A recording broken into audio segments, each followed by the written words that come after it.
Thank you for joining us, Nivedita. Thank you so much for contributing in the International Women's Day for Forsys. We'd love to learn a little bit more about your background and where you are currently today with your position in the workforce. So please give us a little bit of that and anything else you would like to add. Great. Thanks for the opportunity, Sasha. This is an awesome event to be talking to. I hear your workforce has got quite a bit of diversity in your team. So it's wonderful to be at Forsys talking about myself and what my experience is. I am right now a founder CEO of a company called BigLittle Innovations. We have a SaaS process analytics product. It's a deep tech product for enterprise B2B. We are right now early stage, but we have a product that we're selling it to large enterprises right now. So that's where I am right now. But I have a pretty strong engineering background, computer science from Stanford, bachelor's from Osmania University. If any of you know where Osmania is, it's in Hyderabad. Pretty much a tech background so far. I think since a few years, I've stopped coding completely. But I do love technology. I just love looking at what technology can do in terms of applications. That's something I just love. And I love building teams. And that's what I've been doing since the time I've, come to India. I worked in the Bay Area for a few years before I came here. So in India, I've been pretty much building teams. Building teams within large organizations and heading India operations for smaller startups, Bay Area-based startups. So that's what sort of my background has been. I primarily have been gravitating towards startups. So since the time I graduated, I've sort of loved working in a startup environment, high energy, very focused, goal-oriented kind of execution. And I think that's what sort of stuck on with me. No, great. Can you tell us a little bit about what led you on your path all the way into starting your own company today? Sure. Like I said, I think the energy and just the vision of a startup where you're trying to create something very new. And what you start with in a startup is just a vision. You have an idea. You have a small inkling that, this is something that will make an impact or will be big or will help people do some things better, right? That focus and that vision is something that I just love about it. Since the time I graduated, like I said, I was seeking startups. I was actually going and wanting to work in startups. So in the Bay Area, the first company I joined was a phenomenon. I mean, the team was just phenomenal. I got into this whole computer networking space. That startup, got acquired by another larger company. But I was sort of one of the fresh grads out of college, number 80 or something like that. The next startup that I went to was actually a spin-off from the earlier one. And that was a very early stage startup I joined as a very early member. That was a phenomenal experience. I mean, to have seen a product from the concept stage to actually actualizing it and selling it and, productizing the whole thing, that whole cycle is you just learn so much. Rather than just doing your job at a daily sort of engineering position, that's what I love about it. And so I sort of had this in my mind, and I think that love of startups is what sort of made me take the plunge at a certain point in life and said, I really want to do this. I've found an idea that really works, and it's a phenomenal impact for enterprises. So yeah, that's what happened. No, that's great. I mean, I'm very familiar myself with the startup world and have jumped from enterprise going back into the startup world because I feel like the absorption of what you learn from building something from the ground up, and not just wearing maybe for you like an engineering hat, but wearing multiple hats to understand the 360-degree view of how things go from point A all the way through to the end and placing it in market, and then the sales cycle of that product. So it seems like very early on in your career and jumping into these startups, it was giving you that excitement to want to build something for yourself, which is the trajectory of where you've gone from working for others to saying, I can manipulate this into something of my own and build it out for future case. Yeah, trust me. Just a note though, working in a startup as an engineer and running your own startup, it's very a completely different ball game. You're sort of stretched in all different angles when you run your own startup. So it's definitely challenging. Sure. And as you have gone through maybe, working in a startup yourself and going through the hiring process, what has that taught you from being on the other side to now being the person who's looking for the talent, to really bring those talent into your company? And what do you look for, when you have the set interviewing process and the different types of, buckets of, the various departments, if you will. I mean, being that it is a startup, it's maybe not, the various departments, but it's different sort of skill sets that you're looking for to build the process as you go forward. Right. Hiring is super important when you're hiring for a startup, because you can hire only so many people. You better get the right people for the job.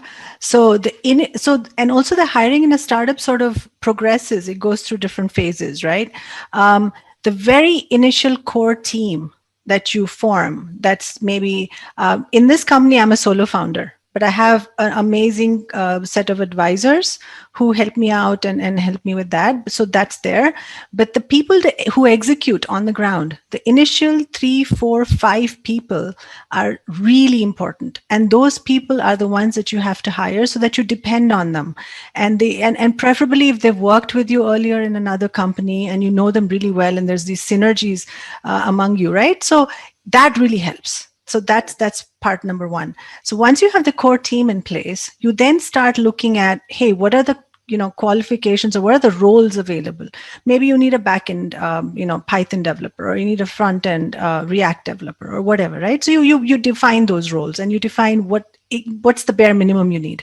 You never overhire. You always underhire, because you really want to make sure that you don't have people sitting around twiddling their thumbs, right? So when you're hiring, sorry. Maximizing time. Absolutely. And your crash, your startup, there's always a cash crunch. So when you're hiring for a role, there are two components of it that I look at. One is the technical competency, and then there is the attitude, right? For me, technical competency is important, but you know what? Attitude beats it. If there are, 2 people that, have, one person is highly very technically competent, but, but doesn't have that, I'm going to go chase whatever it is that it is and fix it or find out all about it, and doesn't have that go-getter kind of attitude. And you can figure it out in interviews based on how you do questions and stuff like that, and based on the problems you give them. I would rather go with a person who might not be as technically competent, but has that attitude to just get things done, no matter what, not relying on, say, 5 other people. And that's really important in a startup, because people don't have time. Everybody is just busy doing their job. So if there's a person in the team who's sort of depending on others to come and help them or spoon feed them, it's going to be very difficult. So I think attitude is extremely important. Yeah, no, I would wholeheartedly agree, because I think it's the idea of having that early on stage of that entrepreneurial mindset to be able to, dig into the weeds. If I don't understand it now, how can I learn about this, or how can I, connect the dots, and not having to rely on somebody micromanaging them, because it doesn't happen in a startup. You just have to, take what you have and hit the ground and run on your own. Right. One more point. I think the point that you bring up, entrepreneurial mindset, that mindset in a large company also bears fruit. I mean, you will see that person, skip a couple of stages and get to a higher level, or do much better than the rest of them. So definitely, that's the attitude. Yeah. 100%. And it's the idea of, how do I take things that have been done in a traditional manner and really step outside of the box? I mean, we always hear this, word stepping outside the box, and it's, used so much and so often, but it has that true statement of, really taking it to the next level, because being an entrepreneur is doing things in a different way. Yeah. So I think that's great. Digging in, I guess, in terms of, what the event is, for, March 8th, we would love to hear, your backgrounds in terms of, what is the International Women, Day theme of this year of Choose Your Challenge mean to you, in terms of, the trajectory of where you've gone in your professional career, from, graduating and jumping into these startups, and then the build up, into creating your own company. What does it at its crux, mean to you as now you sit in the position as, a founder of a company? Choose to challenge is a wonderful theme, and I think it applies across the board for men and women. Um, it's essentially that mindset, right? I mean, it's all about your mindset. Uh, whether it's you're running your own startup, you're a person in a startup or in a large company, it is all about the mindset. And choose to challenge, I think, defines that mindset. Um, you know what? Every time in your career, you're going to have some kind of challenges, some kind of roadblocks. How are you going to address them? It's all about how you look at that roadblock, or how do you look at that so-called roadblock. You think it might be a roadblock, it might actually be an opportunity, opportunity for you to find new ways to grow, opportunities to maybe find new partners or new whatever it is, right?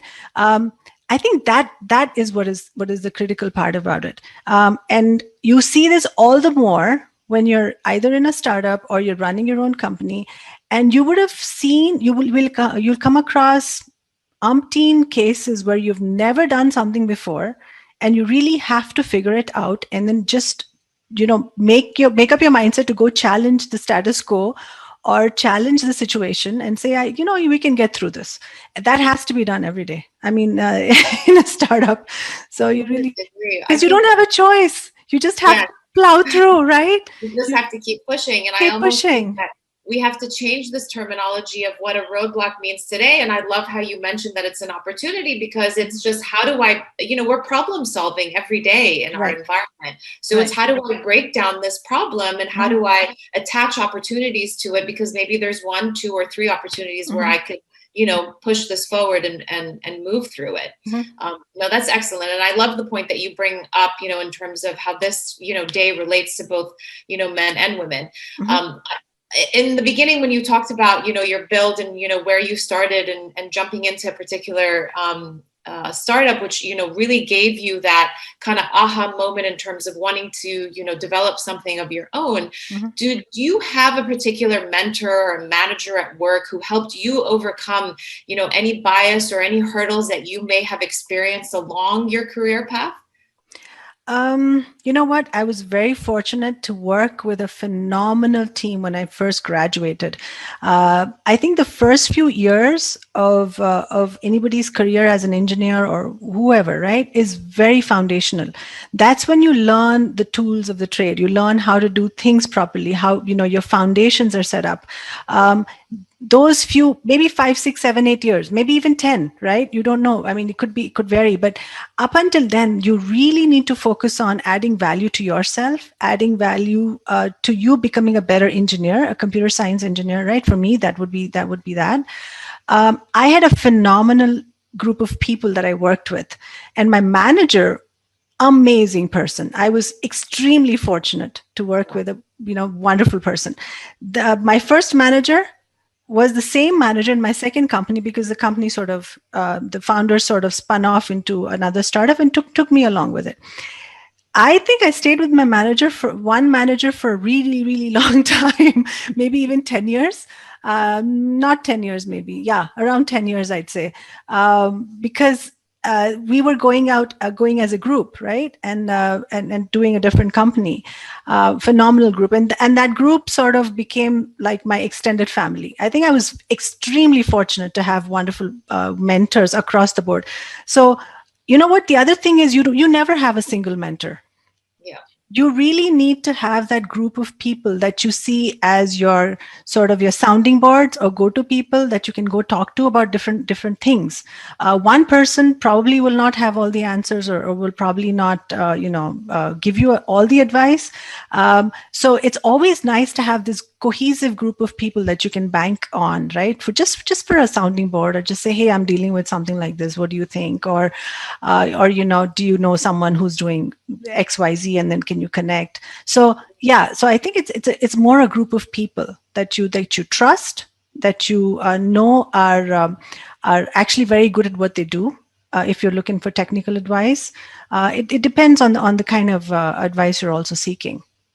Yeah, Yeah. so I think it goes back again to this problem solving of, even in the work environment, not just when it comes to work, but, in dealing with people on a day to day, there Mm-hmm. can be this so-called roadblock or the Mm-hmm. opportunities that we speak of. So to your point, having multiple, advisors or mentors to be able to help you move through that process, Mm-hmm. I think is super important. So it's like aligning yourself, once you join into a company or have been there for a while, who is on the same, path as you, and who can you have, such conversations with to move you through. Right. So Um, the one quick point, Sasha. The thing is, this whole formal mentorship, you might be looking for it, but you know what? You don't really need a formal mentorship. yes.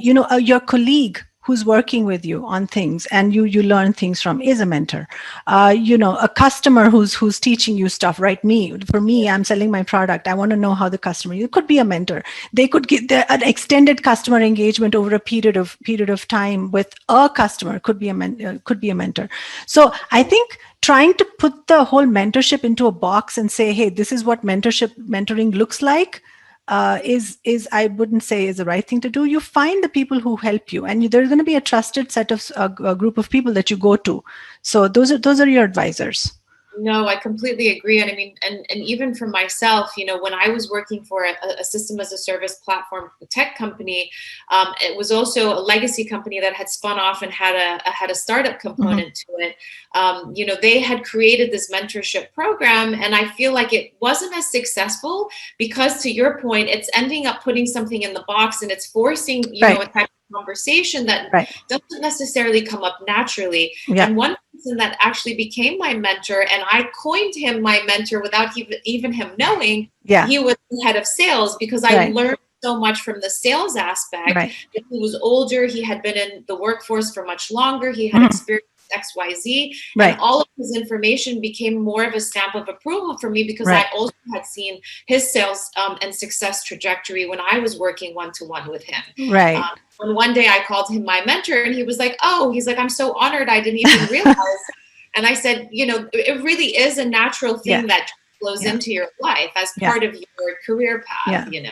Yeah. To your Yeah. point, I think putting it in a box doesn't make it natural. Yeah. Yeah. I mean, so to that point, I have lots of mentors. Yeah.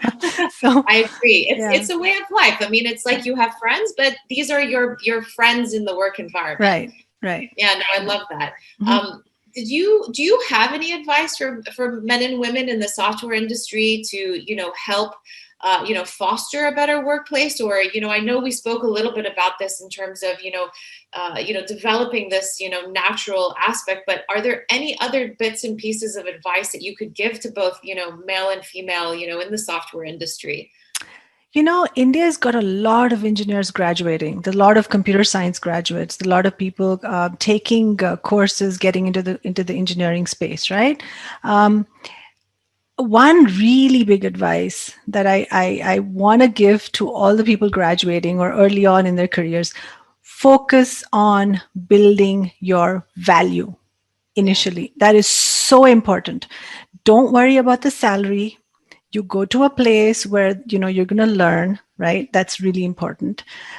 Salary and compensation is secondary. I'm not even kidding about it. I'm not saying it just because I'm hiring people, but it is truly secondary. The first few years when you go through the phases of your career, right? The first few years is all about learning. Go to a place where you learn the maximum. Challenge yourself, take on projects, be proactive. Don't just finish your job and go home, because you know what, at this stage in life you have a lot of time. You could be single, you could you could be working on something really cool, and you want to explore it. So please do spend that time. Everything pays back when you become a really good engineer, and then you are sought after, and you've added value to yourself everywhere you go. That really is important. I really, and I see a lot of resumes, and I don't mean to say that everybody with this kind of a resume is not valuable, but I have a perception. Maybe it's a wrong perception, but I see a lot of resumes where people have stayed in a company maybe a year, and then they sort of switch very quickly. I have a very strong opinion that if you stay in a company for a year, you're really not learning much.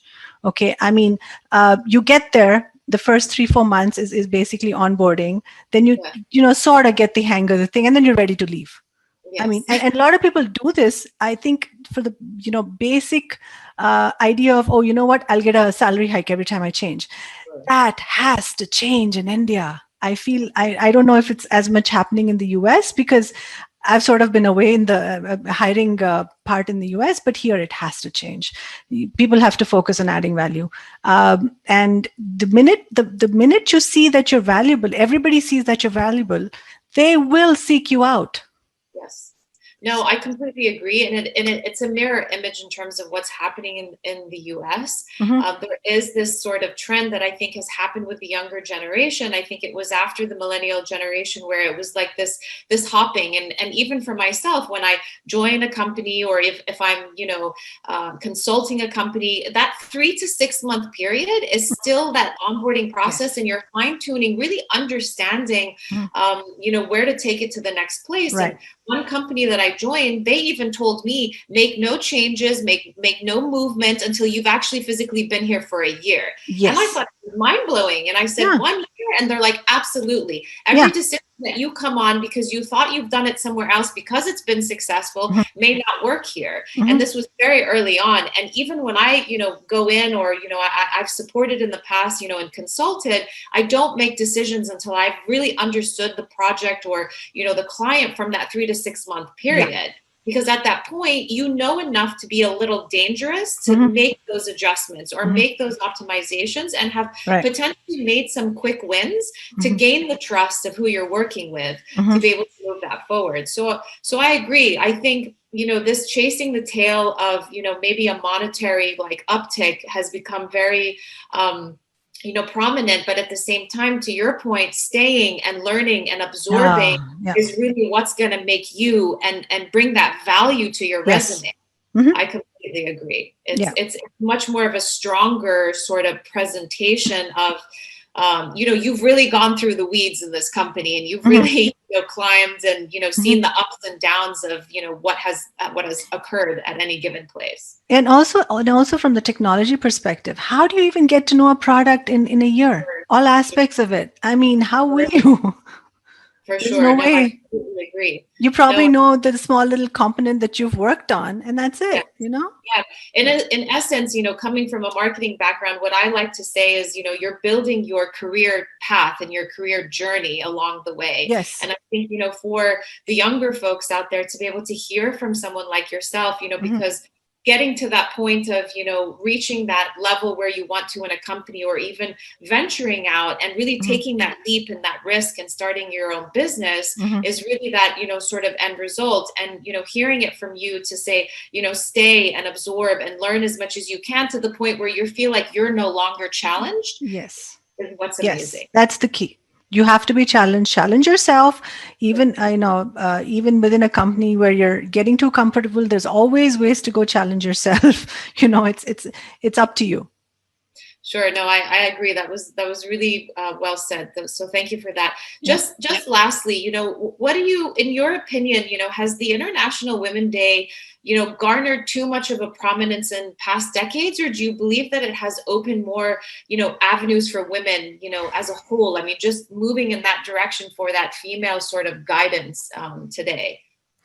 I think that IWD, the Women's Day, is a good reminder. It's sort of a reminder to people to think about diversity in some form or factor. Definitely good. And I think I've seen a huge change in the last couple of years, to be honest with you. I think how many ever Women's Days you've had in the past, I think in the last 2-3 years, I've seen a lot of change in terms of focused. I think it happens when the large enterprises actually